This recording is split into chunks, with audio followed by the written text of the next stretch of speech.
Hey guys, welcome back to the channel. This is a video covering another Hall effect board that has really nice performance and a great unboxing experience here at the end of 2025. This is the Gravastar V60 with the new custom UFO switches. The UFO switches sound and feel absolutely amazing from both a typing experience as well as a gaming experience. We'll get into that. But when you first unbox this deluxe edition, when you first are met with the board, you really see in person how great these contours and how good this keyboard actually looks in person. The finish of the chrome colorway here looks really nice, and I've not had any issues in terms of the durability. But the contours, the lines, the edges here just look super nice all the way around the front of the board to the back of the board, the top of the board. It looks quite nice. You can see here at the top of the board, you also have a profile button, which I do think you circulate between like 3 or 4 profiles, which is nice to have. And it actually has great feedback on that button as well. And then there's a little indicator here what profile you're on. They could have probably have done away with that, but I do appreciate it with the profile swapping. It is nice to be able to see kind of what profile you're on. Now, the new thing are these UFO switches. The UFO switches have a palm stem, the top housing, and the guidepost are PC, and the bottom housing is nylon with an actuation force of 40 grams and a bottom out force of 50 grams. I think the UFO switches are the star of the show, and these switches sound absolutely amazing in other boards as well. But the nice thing from a gaming perspective that I love is there's really not a lot of side-to-side play, both on the keycaps or the switches themselves. The RGB shines through those switches so nicely on this board that, for me, I went with the translucent keycaps. You can see that with the deluxe edition, the unboxing experience, again, is really, really nice. This top box is a little tight to get out, as you can see, but you do get 2 sets of keycaps here, and the silver caps are actually super, super nice in terms of their overall aesthetic, and their overall feel is okay.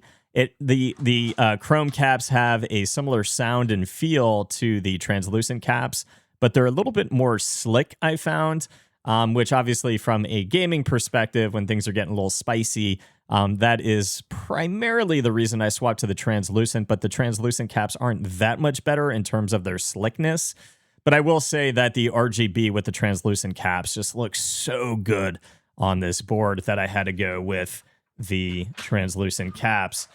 The chrome caps, though, really do look really nice in person as well. You can see with the deluxe edition, you've got 2 other boxes here for some accessories. You've got of course, the cable as well as a brush to clean the board. And you do have a switch puller as well, and a keycap puller. And you also do get 4 additional switches here in the box in case you run into any issues. I mean, they really did a great job in terms of their own custom switches here. Like, they just sound and feel so good in game, and they do have the ability to have a rapid trigger up to 0.005. So something to say if you are even somebody who goes that low in the first place. But it is nice that it has some of the newest features for Hall effect boards. And Gravastar is advertising a 0.125 millisecond latency. This bad boy does have 8,000 hertz polling. So does it feel absolutely phenomenal in game? Yeah, it does. But there's just a lot of rapid trigger boards that feel equally as good.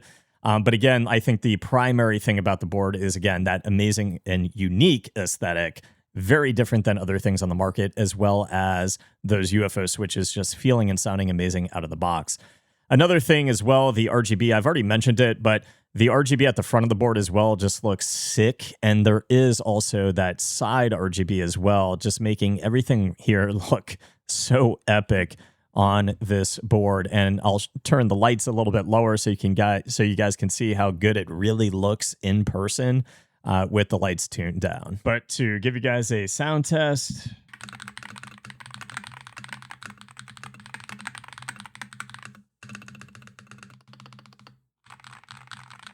Now, I do have a new Hall Effect board also from a really cool collab with Solo Leveling, but this is by Amicus. And I'm not familiar with the brand, but overall, I think like the only thing I wish with keycaps like this is that you were able to appreciate them more from a seated position. You're just kind of not able to.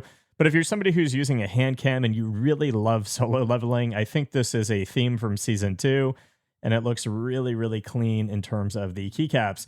The keycaps in general, they do have the legends on the front side, and I will say, like, from an overall RGB perspective, obviously, because they're not translucent caps, the RGB isn't really that strong on this board.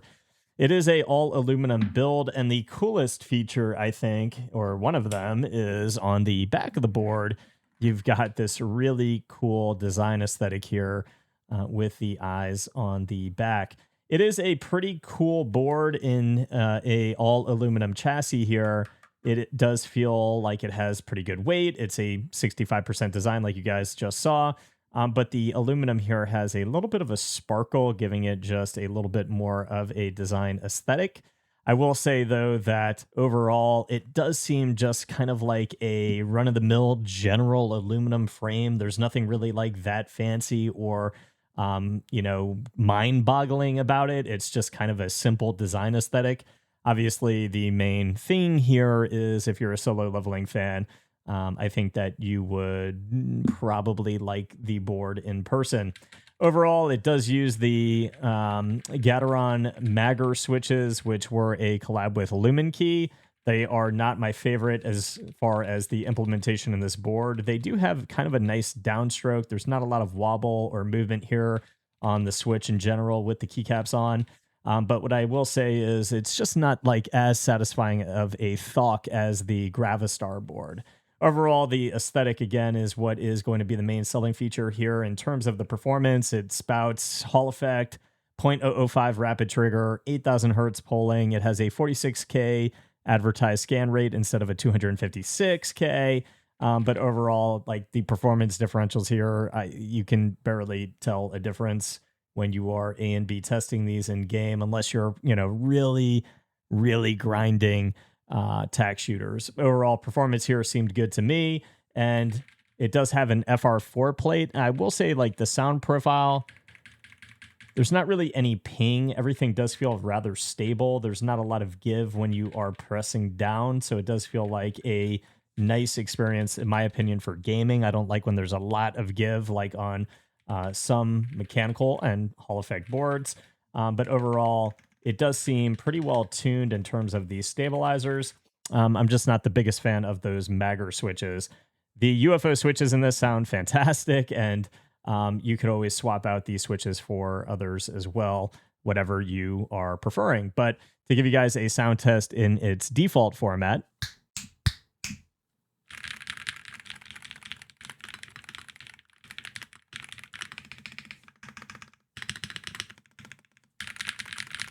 the keycaps themselves could be a little bit higher quality as well, but in terms of their texture, they are on the smoother side, but they do feel pretty grippy and not as slick as the Gravastar keycaps. So for gaming, the board actually does feel pretty solid, but pretty awesome collab here from Solo Leveling. And I do think that they have some glass pads in conjunction with Pulsar as well. So like the whole combo, I think, would look pretty cool. But again, I would probably only recommend this if you're really into this aesthetic, you're really into Solo Leveling, which has been a pretty popular anime. You guys know as well as I do, they are pumping Hall Effect boards out like it is nothing. I mean, there are so many to choose from on the market right now, and it really depends on who you are and what you're looking for.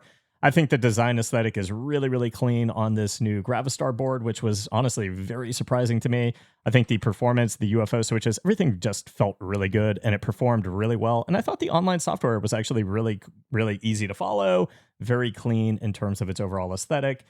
The Amicus board, if you're into collabs, you're into anime, you love Solo Leveling, like maybe this will resonate with you. But if it wasn't for the collab, I probably wouldn't recommend the board. It just does seem kind of like a run-of-the-mill and kind of generic aluminum frame. But overall, like the collab itself is just absolutely epic. And again, it will look very good if you are going for the Solo Leveling Pulsar glass pad, which will match and also looks phenomenal. Me, I'm going to be sticking to my raw Wooting 80HE. It's just a format and a layout that I personally prefer right now, and none of these really detract me away from that, but all very good and awesome performing in terms of their gaming performance. It just depends, again, what you're looking for. So guys, that is it for this one. I'll leave a link down below for these two boards right here. The Gravastar board, I believe, is actually on sale right now for Black Friday. So if you really do like the switches, the sound profile, the overall aesthetic, definitely give that a look. And I think the pre-orders open up for the Solo Leveling board around the 25th of November. So I hope it helped, guys. If it did, please leave a sub to the channel. See you guys in the next review. Peace.